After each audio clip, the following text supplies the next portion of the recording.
Hello students, कैसे हैं सभी लोग। उम्मीद करता हूँ बिल्कुल ठीक होंगे। मैं मनीष आप लोगों का वेलकम करता हूँ अपने यूट्यूब चैनल HBC हर बच्चे क्लास में। आज हम लोग क्लास 9 मैथ चैप्टर 8 एक्सरसाइज 8.1 का क्वेश्चन नंबर जो 7 है वो करने वाले थे। ठीक, क्या बोल रहे हैं क्वेश्चन के अंदर, ABCD द रोम्बस। तो पहले एक रोम्बस ड्रॉ कर लेते हैं।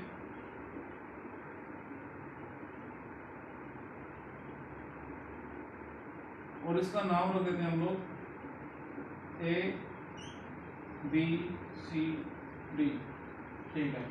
सो that diagonal AC bisect angle A as well as angle C। जो डायगोनल है AC, वो AC डायगोनल बाइसेक्ट करता है एंगल A को भी, यानी कि एंगल A के दो पार्ट करेगा दोनों इक्वल, एंगल C के दो पार्ट करेगा एंगल C के दो इक्वल पार्ट्स। ठीक है। इसी तरीके से हम लोग दूसरा डायगोनल ड्रॉ करेंगे, B और D को ज्वाइन करके, यानी DA ज्वाइन करके BD डायगोनल बनेगा। तो वो B एंगल को भी बाइसेक्ट करेगा और एंगल D को भी बाइसेक्ट करेगा। चलिए पहले AC पर काम करते हैं। हम लोगों ने पहले क्या करा है, ये जो आपका AC डायगोनल है उस पे काम कर रहे हैं। तो ट्राइंगल को पकड़ लेते हैं, ACD इन ट्राइंगल ACD। ठीक है भाई, देखिए भाई ACD ट्राइंगल के अंदर ये जो साइड होंगी, AD साइड और CD साइड इक्वल होगी कि नहीं होगी? बिल्कुल इक्वल होगी। AD और CD जो साइड्स हैं वो इक्वल हो जाएंगी इन ट्राइंगल ACD। ठीक है, ओके, ठीक है। चलो अब हम लोग यहां से साइड्स ले लेते हैं, एक तो AD और एक CD। AD and CD sides of rhombus. अब रोम्बस कहां पर बोला गया? स्टार्टिंग बोला है ABCD रोम्बस। रोम्बस की चारों साइडें बराबर होती हैं, तो ये और ये साइड भी बराबर होगी नहीं होगी? यस, ठीक है। अब AD साइड के अपोजिट एंगल्स के कुछ नेम ले लेते हैं। देखिए भाई, मैं इसको मान रहा हूँ एंगल 1, इसको मानता हूँ एंगल 2। ये 1 थोड़ा बड़ा लिख देते हैं, 1। इसको मैं मानता हूँ 3 और इसको मैं मानता हूँ 4। तो भी AD side which one? This one. और ट्राइंगल कौन से में काम कर रहे हैं? ACD यानी स्क्वायर ट्राइंगल में काम कर रहे हैं। अब AD साइड के जो अपोजिट एंगल है वो कौन सा है? देखिए भाई, AD साइड दिस वन, नीचे वाले पार्ट को भूलना है, हमें काम करना है ट्राइंगल ACD यानी इस वाले ट्राइंगल के अंदर। अब AD साइड के अंदर अपोजिट एंगल कौन सा बना रहा है? एंगल 4 बना रहा है, लिख लेते हैं एंगल 4। अब इसी तरीके जो CD साइड है ये, इसके अपोजिट एंगल कौन सा आएगा? 1 आएगा। यहां से लिखते हैं एंगल 1। रीजन क्या हो जाएगा? Angles opposite to equal sides are equal. जो चैप्टर 7 था ट्रायंगल्स वाला, उसके अंदर हम लोगों ने बहुत सारी जगहों पे ये यूज करा कॉन्सेप्ट। चलिए नाउ अब जो एंगल 1 है बच्चे, वो बराबर है क्या 3 के? Yes, angle 1 equal to angle 3। Reason क्या हो जाएगा? ALT बोले तो ऑल्टरनेट, INT बोले तो interior angles, alternate interior angles. देखिए भाई, ये रोम्बस है तो opposite sides equal parallel. Rhombus क्या होता है? पैरेललोग्राम होता है, opposite sides equal and parallel. तो अगर AC क्या है यहाँ पर ट्रांसवर्सल है, तो ये एंगल और ये एंगल ऑल्टरनेट और इक्वल हो जाएंगे। इसी तरीके से एंगल 2 एंगल 4 भी क्या हो जाएंगे? ऑल्टरनेट इंटीरियर हो जाएंगे। इसको हम लोग एक काम करते हैं, इक्वेशन 1 नाम देते हैं और इसको देते हैं इक्वेशन नंबर 1, ये इक्वेशन नंबर 2 दिस वन। ठीक है। अब by equation first and second use करते हैं। By equation first and second, देखिए इक्वेशन 1 क्या बोल रही है? एंगल जो 4 है वो बराबर है एंगल 1 के। देन ये बोल रही है सेकंड एंगल 1 जो है वो बराबर एंगल 3 के है। ओके, क्या मैं यहां से एंगल 4 और एंगल 3 इक्वल ले सकता हूं? बिल्कुल ले सकता हूं। ठीक है, अगर ये तीनों एंगल आपस में इक्वल हैं तो ये इसके इक्वल, ये इसके इक्वल, तो पहला और लास्ट वाला भी आपस में इक्वल हो जाएंगे। ठीक है भाई, अब एंगल 4 और एंगल 3 कहां पर बना रहे हैं? सी पॉइंट पर बना रहे हैं, नहीं बना रहे? यस, सी पॉइंट पर बना रहे हैं, यानी एंगल सी से दो एंगल निकले हैं, एंगल 4 और एंगल 3। एंगल 4 और एंगल 3 हम लोगों ने क्या कर दिया? इक्वल कर दिया। That is AC bisects angle C। अब थोड़ा सा इसके बाद इधर लिख लेते हैं। इक्वेशन 1 हमारे पास ये थी, अब इक्वेशन 3 और ड्रॉ कर लेते हैं। देखिए एंगल 2 और एंगल 4 भी ऑल्टरनेट इंटीरियर बनाएंगे, लिख लेंगे angle 2 equal to angle 4 reason same alternate interior angles, और इसको नाम देते हैं इक्वेशन नंबर 3। अब इक्वेशन 1 और 3 का यूज करेंगे बाय इक्वेशन 1 एंड 3। देखिए इक्वेशन 1 क्या बोल रहा है? एंगल 4 इक्वल टू एंगल 1,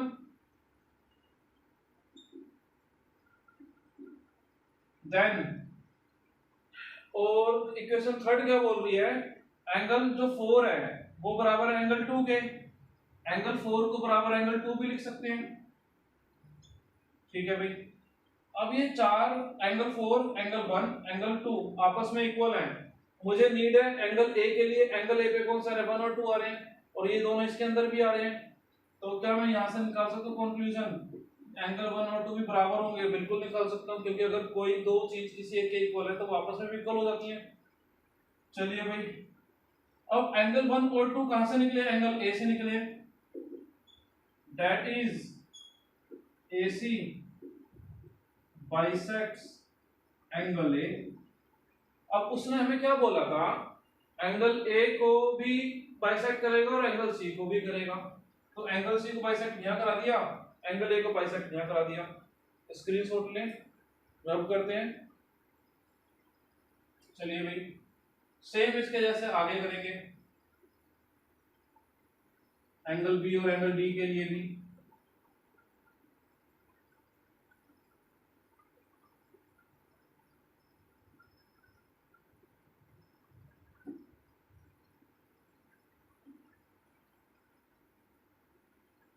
देखिए AC ने बाइसेक्ट कर दिया एंगल A को एंगल C को, अब BD को बाइसेक्ट कराना है एंगल D के साथ भी एंगल B के साथ भी। चलिए आ जाते हैं हम लोग अपने पार्ट में, इन ट्राइंगल ABD। अब ABD ट्राइंगल का है ABD, दिस वन, AB और AD इक्वल। देखिए कुछ नया नहीं करने वाले अभी हम लोग, जस्ट पिछले वाले को करने वाले हैं यहाँ पर, है ना? AB equal to BD, reason क्या हो जाएगा? Side of rhombus, sides of rhombus. अब ट्राइंगल ABD का है, ये रहा ABD। अब AB जो साइड है इसके अपोजिट एंगल यहाँ पर बनेगा, 5 नाम देते हैं इसको, 6 नाम देते हैं इसको, 7 नाम देते हैं इसको, 8 नाम देते हैं, क्योंकि इन सब एंगल्स के हमें नीड पड़ने वाली है। ओके, अब AB जो साइड है, ट्राइंगल ABD में फोकस करना है, AB साइड के अपोजिट आ रहा है एंगल 5। BD साइड का है भाई हमारे, अच्छा BD नहीं ले सकते, BD डायगोनल है ना हमारा। एक सेकंड बच्चे, AB और AD को लेंगे, जस्ट ध्यान रखना इस बात का कि वो साइड ऑफ रोम्बस ही होना चाहिए। मैंने गलती से यहाँ पर BD ले लिया था, मैं तो गलती को अपनी सुधार सकता हूँ, मेरे पास बोर्ड है, लेकिन आप लोग नहीं इंप्रूव कर सकते, या उसको कटिंग करेंगे, है ना भाई, क्योंकि पेन से आप काम करते हैं, इरेज तो कर नहीं पाएंगे। मेरे पास तो अपना मार्कर है, मैं अपना रब कर देता हूँ, तो आप लोग ध्यान रखेंगे छोटी छोटी बातों का, जैसे मैं गलती कर गया आप लोगों ने नहीं करनी यहाँ पर। तो हम लोगों को AB और AD पकड़ना है यहाँ से, जो साइड्स ऑफ रोम्बस हैं। AB के अपोजिट आ रहा है एंगल 5, इसी तरीके से जो साइड है AD, इसके अपोजिट एंगल आ रहा है 7। Reason angles opposite to equal sides, angles opposite to equal sides are equal. इसको नाम देते हैं इक्वेशन नंबर, वहां पे 1 2 3 हो गया था, यहाँ पे इक्वेशन नंबर 4 नाम देते हैं इसको, इक्वेशन नंबर 4। नाउ एंगल 5 और एंगल 8 बराबर होंगे नहीं होंगे? बिल्कुल होंगे, ले लेते हैं angle 5 equal to angle 8 is an alternate interior angle. पीछे बताया गया था ऑल्टरनेट इंटीरियर कैसे बनाने हैं, ये इक्वेशन नंबर 5 हो जाएगी हमारे पास। ठीक है भाई, क्योंकि ए बी ये सब पैरेलल से ट्रांसफर काम कर रहे हैं सेम जैसे पिछला करा था। चलिए एंगल 5 और एंगल 8 बराबर हो गए। By equation number 4 and 5 angle 5 है एंगल 7 के लिए बोला है इक्वेशन 4 के अंदर, इक्वेशन 5 क्या बोल रही है जो एंगल 5 है बराबर एंगल 8 के भी है। ओके देन हमें बाइसेक्ट करना है एंगल बी को, तो बी पे कौन कौन सा एंगल्स हम लोगों ने रखे हैं, से 8 और 7 ले रखा है, ले रखा है यस। तो यहाँ पर ये तीनों एंगल इक्वल्स हैं, मैं तो 7 और 8 की नीड है तो मैं यहाँ से 7 और एंगल 8 इक्वल ले लेता हूँ, that is BD bisects angle B। Now just पहले के जैसे इक्वेशन 4 और एक नई इक्वेशन बनाएंगे उसका यूज करते हुए। नाउ अभी हम लोगों ने 5 और 8 लिए थे, 6 and 7 are also equal alternate interior angles। angle 6 equal to angle 7 are equal, these are alternate interior angles। this will be the equation number 6 by equation 4 and 6। Equation 4 this one, equation 4 क्या बोल रही है angle 5 और angle 7 बराबर है।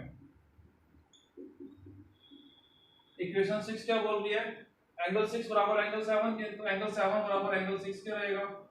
मुझे तो D को बाइसेक्ट कराना है, डी पे एंगल आ रहे हैं 5 और 6, क्या इसमें मिल रहे हैं मेरे को 5 और 6, यस ये रहा 5 और ये रहा एंगल 6।